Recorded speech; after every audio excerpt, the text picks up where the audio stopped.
যাদের শরীরে দুইটি দাগ আছে ওই শরীর কখনো জাহান্নামে যাবে না, সে অবশ্যই জান্নাতে যাবে।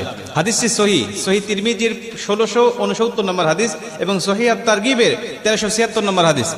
হযরত আবু উমামা রাদিয়াল্লাহু তাআলা আনহু হাদিসটা বর্ণনা করেছেন। রাসূল সাল্লাল্লাহু আলাইহি ওয়াসাল্লাম বলেন, যাদের শরীরে দুইটা দাগ আছে এবং যাদের শরীর থেকে 2 ফোঁটা তরল পদার্থ নির্গত হয় ওই শরীর কখনো জাহান্নামে যাবে না, সে অবশ্যই জান্নাতে যাবে এবং আল্লাহ পাকের কাছে এই শরীরটা সবচেয়ে প্রিয় শরীর। রাসূল সাল্লাল্লাহু আলাইহি ওয়াসাল্লাম বলেন, 1 নম্বর দাগ হলো যে ব্যক্তি জিহাদের ময়দানে আল্লাহকে খুশি করার জন্য, আল্লাহর দ্বীন কায়েম করার জন্য অথবা আল্লাহর সন্তুষ্টির জন্য যে ব্যক্তি বাতিলের মোকাবেলা করতে গিয়ে শত্রু পক্ষের আঘাতে তার শরীরে ছোট্ট একটা দাগও যদি বসে যায়, এই দাগটা কিয়ামতের ময়দানে সুপারিশ করে বা এই দাগটা থাকার কারণে কিয়ামতের ময়দানে আল্লাহ পাক তাকে জান্নাতে দিয়ে দিবে। নবীজি সাল্লাল্লাহু আলাইহি ওয়াসাল্লাম বলেন, 2 নম্বরে ফরজ ইবাদত সমূহের কোন একটি দাগ যদি তার শরীরে দেখা যায়, যেমন নামাজ পড়তে পড়তে সেজদা দিতে দিতে কপালে